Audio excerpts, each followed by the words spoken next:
So, und jetzt kommen wir zum nächsten Highlight, die Liz Rother. Wir haben uns im April getroffen und irgendwie kam die Idee, Mensch, Liz, du begleitest doch Mike sehr intensiv und ich glaube, du hast auch sehr viele wichtige Eindrücke, die du uns weitergeben kannst und da freue ich mich unheimlich drauf.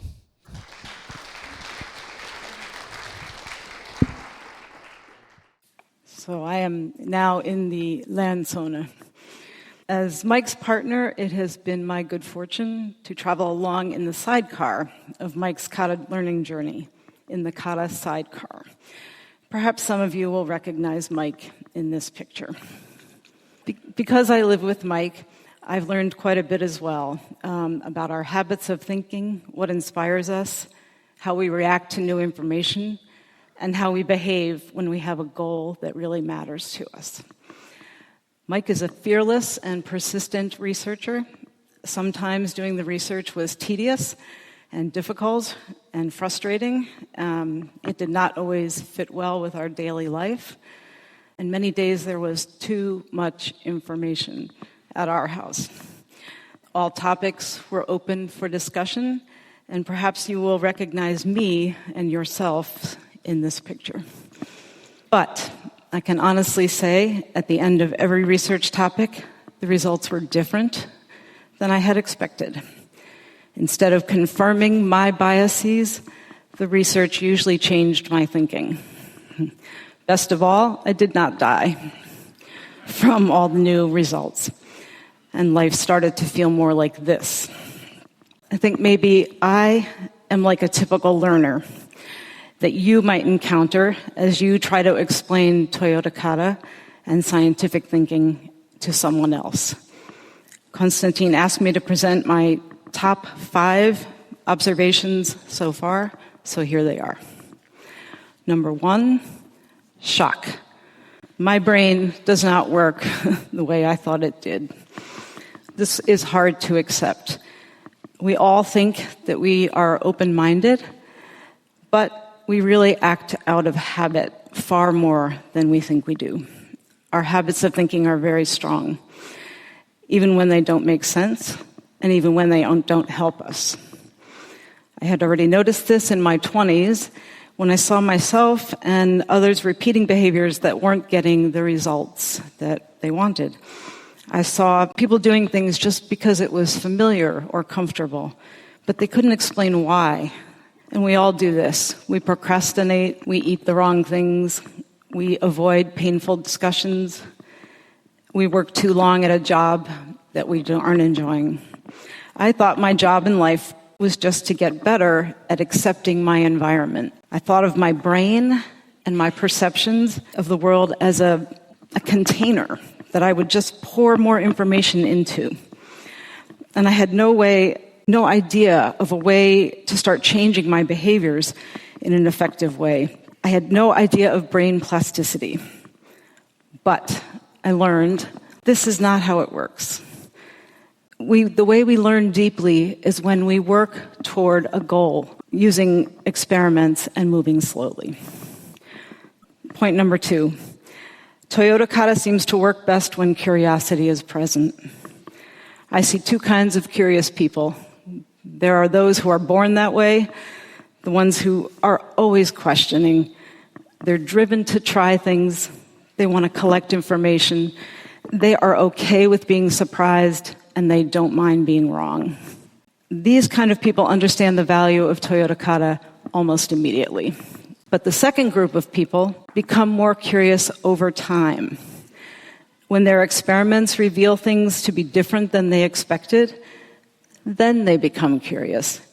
They get interested in the new information, and they get excited by the new possibilities. Either way, we have to have the curiosity. No curiosity, no Toyota Kata learning. Number 3, Toyota Kata will make you think a lot more carefully about what you say. You really will learn not to believe everything you think right away. So much of what we believe or what we think is not accurate. You begin to hear yourself and you hear others jumping to conclusions and making up reasons why something is happening. You really start to hear it. This realization is humbling and can make you feel a little nervous and uncertain at first, but then it becomes helpful as you learn not to make a suggestion until you get more information. You start to ask specific questions and figure out the motivations before you say something. You begin to fear being wrong less, and you find that you can change directions more quickly as you learn things. You start to enjoy it. You start to feel more flexible. I am a beekeeper, and for the first 5 years, we didn't think of having a coach. New learners don't think they need a coach. They think they can learn it all themselves.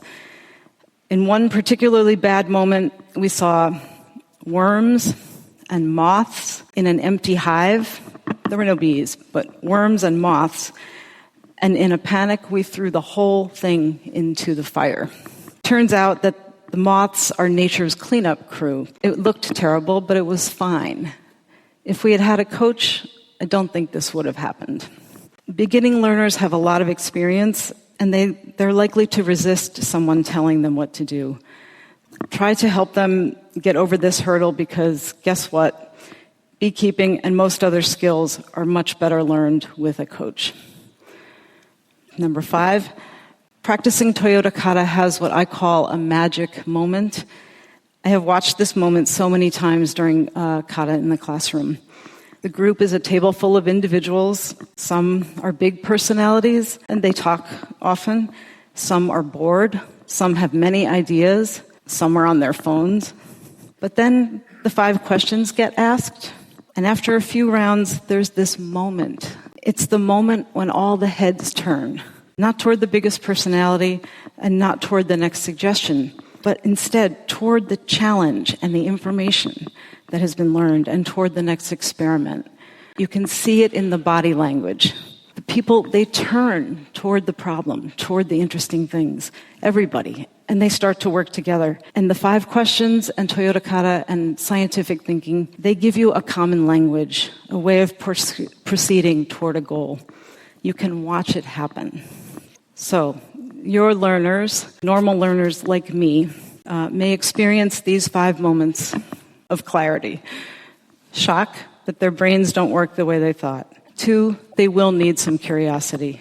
3, a lot of what you think is probably not true and should be tested before you talk with certainty. 4, beginning learners won't believe that they need a coach. And 5, working together is possible and powerful. If you have a shared scientific thinking habit, you can tap that power. So my conclusion is that Toyota Kata is a hopeful thing. It allows us to make small mistakes and learn from them and adjust our plan. Toyota Kata practitioners are at heart optimists who believe we can do better. Thank you, Konstantin. And thank you, Mike.